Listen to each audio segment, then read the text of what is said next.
Now that you've finished adding that material, we have two new chapters with information about two different explorers. We can click through them, and we have a nice consistency in our font. Unless you had a really good reason for it, you should keep a consistent font throughout your document. Alright, let's just leave Christopher and Vasco for a little while.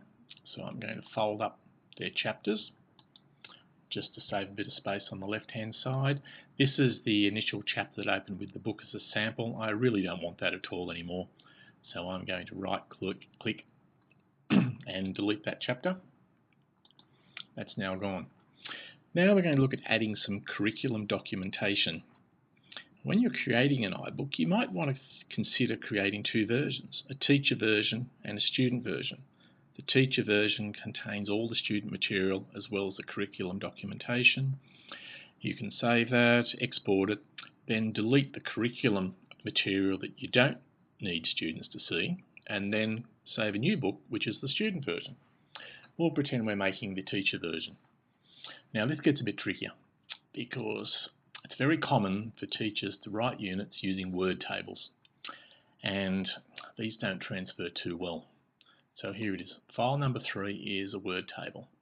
Let's drag it over and see what happens. Dragging it over, I'm going to sit it up there. I'm going to import it the same way. I'll choose and preserve all the documentation.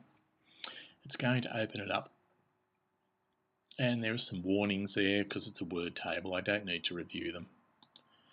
Now, as I look at it, it hasn't done a bad job there. It's imported the first page of my word table quite well. But because it's done to the next pages, it's actually imported all the next pages as a single table.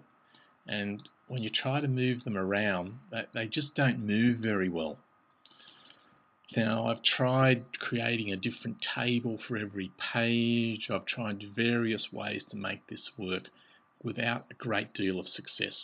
And it takes a long time to split up a table into separate tables for every page. So I've decided that's just not going to work. So there's an easier way. Your Mac has a lovely function which allows it to take screenshots. So hold down Command and Shift and the number 4, and whilst my Word document is open, I just take a screenshot of each page. That turns them into graphics, which can be brought into an iBooks author file quite easily. So let's have a look at that. First of all, this chapter didn't work, so delete it. I'm going to delete that. Now I need 2 new blank chapters, and I'm going to have to add them from up here. So I'm going to add a chapter, just keep moving across. Yes, a chapter is what I want. And I'm going to add another chapter. Now this chapter here, I'm going to call this chapter my unit outline. You can call it whatever suits you for your state or district. And this one, I'm going to call this my student learning plan, which is a really nice word.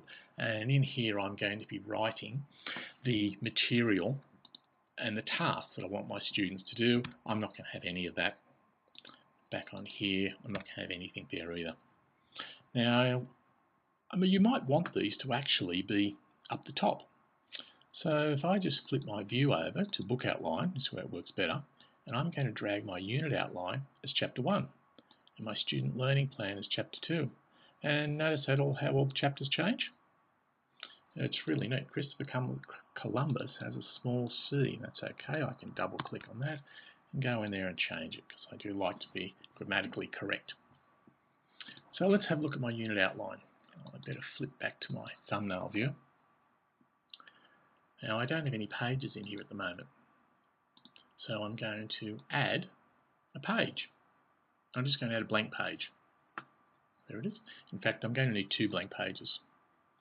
So add a page, add a blank page.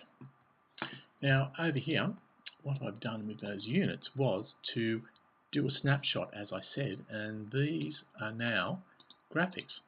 I'm going to drag that in. Here's my graphic for Unit 1. Whoops, it's on the wrong page. That's okay, I can drag it over there. No, I can't. Can I move that up? No, I can't. It's jumped all over the place. I'm just going to delete it.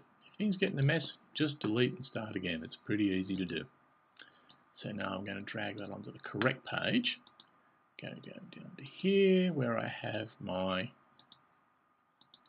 that's it, there I am. And I'm going to drag Unit B over. There it goes. There are 2 pages. Now what I'd like to do is get these about the same size. So I'll roughly position them in the same area, and I'll drag it down, and notice I'm being told what size they are. It doesn't really matter what you do as long as you do it about the same. That looks good to me. That was 865. I'll drag this up roughly to the same position. I'll drag it down again till I get 865. And that'll show a little bit of consistency as I go through them. Yeah, that's close enough. So now I have my unit outline, and I can go through and I can read my unit just the same way as I would before. But I'm going to do the same thing with Chapter 2, which was my student learning plan. I'm going to go up here, add a blank page. I don't care if this blank page goes in front of or behind the other blank page, it really doesn't matter. Back here, as long as I make sure I'm on my first blank page, come down to my student learning plan, drag that over, go to make sure I'm on the second page, and drag down the second student learning plan. Right, now I will let you go ahead and do that and resize those so that they match, and I'll do that at the same time. And next we'll come back and have a look at adding some graphics.